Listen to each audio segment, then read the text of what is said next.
seperti ini. Saya bacakan intinya saja ya. Bitcoin dan Ethereum itu sudah jelas fundamental dan harganya. Pi Network diperdagangkan saja belum? Dan saya jawab seperti ini.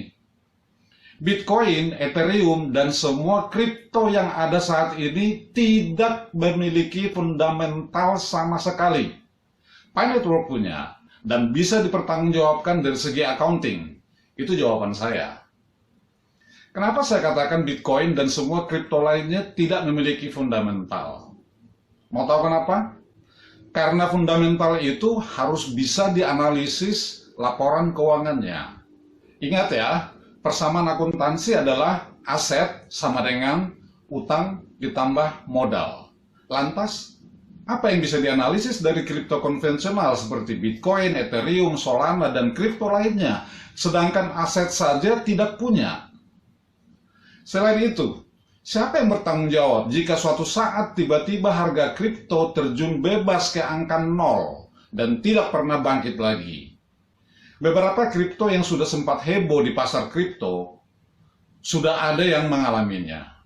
Bitcoin sendiri sampai sekarang pun tidak jelas siapa inisiatornya, apalagi kantor pusatnya. Jujur ya, saya sendiri tidak pernah bertransaksi kripto. Alasan saya adalah fundamentalis, tidak percaya grafis. Suatu saat akan saya jelaskan di video tutorial berikutnya kenapa saya tidak bertransaksi kripto.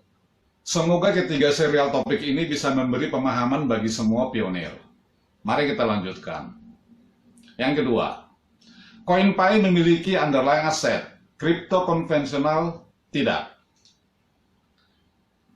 Mengapa kripto konvensional seperti Bitcoin, Ethereum, dan lain-lain harganya sangat volatile atau bisa berubah dengan sangat cepat?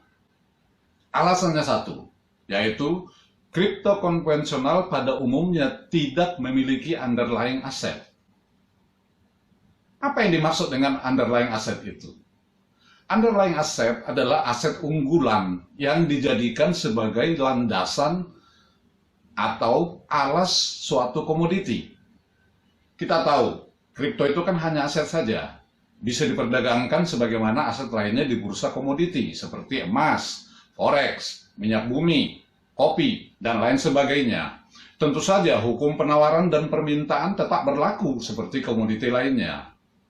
Karena kripto tidak memiliki underlying asset, maka tidak ada harga yang bisa dijadikan sebagai acuan atau patokan. Inilah yang membedakan kripto dengan komoditi lainnya.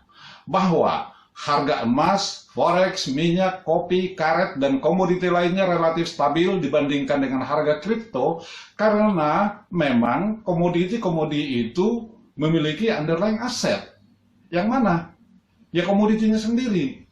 Sekali lagi, disclaimer nih ya, kita tidak membahas tentang transaksi futures atau derivatives di sini. Lalu, apa saja underlying asset dari CoinPi Network? Banyak sekali. Kita bahas sebentar lagi. Tetapi, aset unggulan utamanya adalah diciptakannya domain, tanda kutip, pi.2 / atau kita singkat saja dengan domain Pi, oleh Dr. Nicholas Kokalis dan kawan-kawan yang berbasis internet generasi ketiga, yaitu Web3.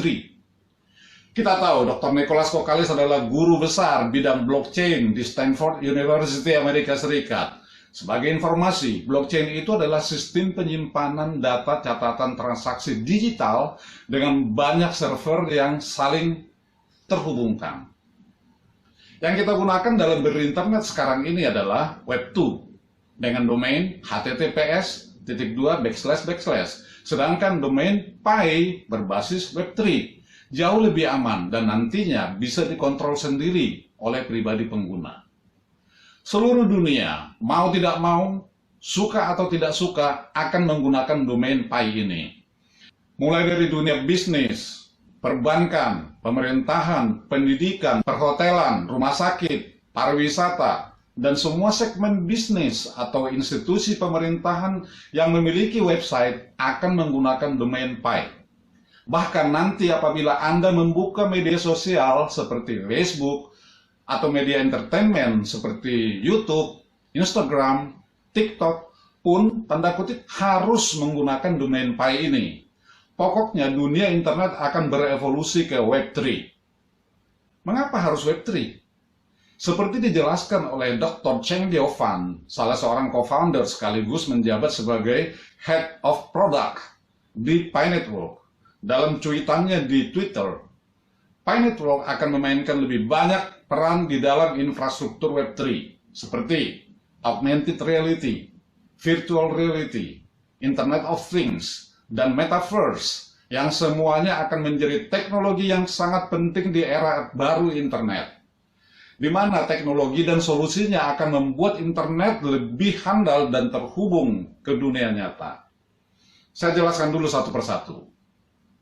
Menurut Ronald T. Azuma, tahun 2008, augmented reality adalah penggabungan benda-benda nyata dan maya di lingkungan nyata, berjalan secara interaktif dalam waktu nyata, dan terdapat interaksi antar benda dalam 3 dimensi, yaitu benda maya terintegrasi di dalam dunia nyata.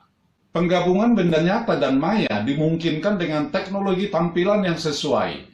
Interaktivitas dimungkinkan melalui perangkat-perangkat input tertentu, dan integrasi yang baik memerlukan penyediaan yang efektif. Sedangkan virtual reality adalah teknologi yang membuat pengguna dapat berinteraksi dengan lingkungan sungguhan dunia nyata yang disalin, atau lingkungan fiktif yang hanya ada dalam imajinasi.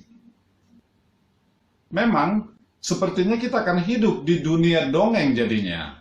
Tetapi teknologi ini sudah benar-benar nyata dan mau tidak mau, kita akan semakin terlibat di dalamnya ke depan nanti. Beberapa perusahaan teknologi informasi seperti Facebook misalnya sedang ngebut untuk mengembangkan teknologi ini. Aplikasi PiBao di Pi Network akan dapat digunakan sebagai infrastruktur pembayaran digital asli Web3.